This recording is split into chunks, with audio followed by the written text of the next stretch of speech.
has it been 20 years since the songs I Need a Girl Parts 1 and 2 came out? Damn, yeah, it makes me feel old. Shit. Wow. Um, but let me give you guys my song review, starting with I Need a Girl Part 1.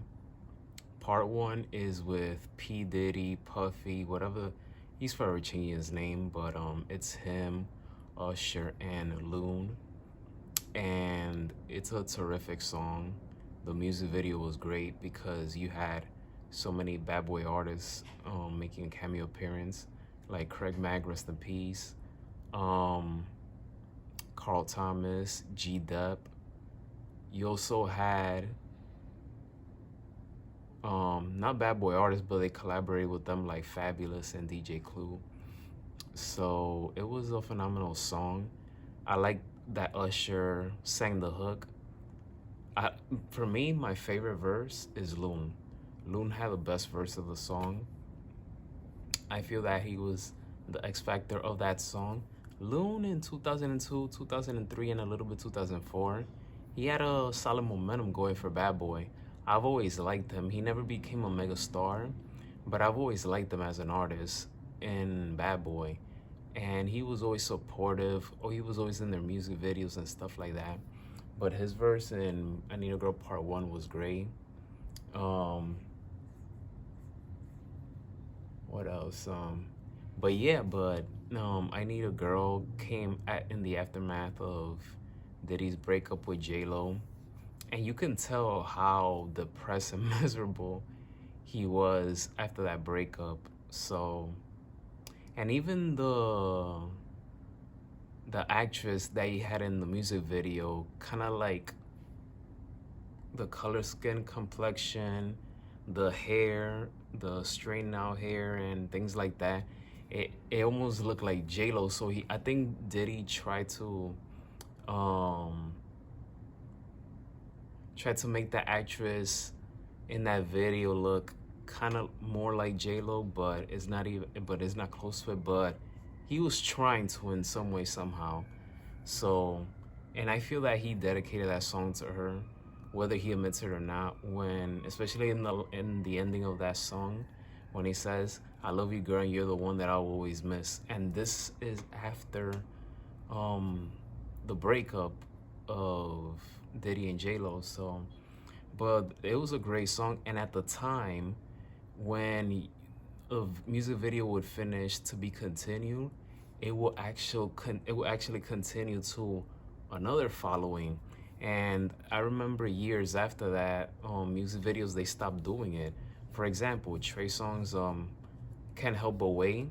If you look at the music video, it ends with to be continued, but there's no follow-up. Not that I know of. I haven't seen a follow-up. I could be wrong, but I didn't get a continuation. It's like we got left with a cliffhanger. But I'm glad in I Need a Girl song, it continued with part 2, which part 2 was shot in Miami. And for me, I like part 2 more. It's more uplifting, and it had a much more stronger collaboration because you had Diddy is there and Luna is in that song as well, but instead of Usher, you have Genuine and Mario Winans, and Mario Winans is the nephew of CeCe Winans, and he comes from a magnificent musical family. And Genuine at the time he was hot. He's to this day is one of my favorite R&B singers.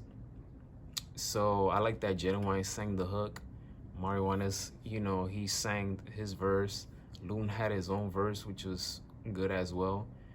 Diddy's verses in I Need a Girl Part 2 is better than I Need a Girl Part 1. That's just my opinion.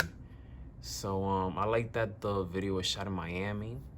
And it was one of those, it was that song, that music video, and Bad Boys 2, that it was the early signs of me wanting to explore Miami and wanting to know what Miami is all about. And I've been to Miami 4 times, and it's arguably my favorite city to go to. So yeah, I Need a Girl Part 2 was a big um, inspiration, influential in terms of me wanting to explore Miami. So, and the music video in I Need a Girl Part 2, you know, you had so many girls at, which I feel like it was at the beach house or Ariel Mario Winans' house. I don't know if that was really his crib, but there were so many women in that video, natural women at the time, you know, when they didn't do much injection in their bodies and things like that. If you look at the video, they were really natural women, natural, beautiful women. And that's something that it was interesting in I Need a Girl Part 2. But it was a fun collaboration. You could tell that they had a lot of fun shooting that video. Like I said, I Need a Girl Part 2 is more uplifting compared to Part 1. Part 1, it was more like serious, more like in the mood, in the feel. But in Part 2, it was a little bit more of in the feel, but more uplifting. So that's that. Now, I'm gonna give you my grade for the songs for I Need a Girl Part 1 and Part 2. For Part 1,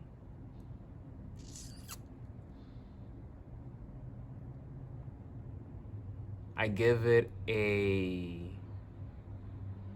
A minus. For I Need a Girl Part 2,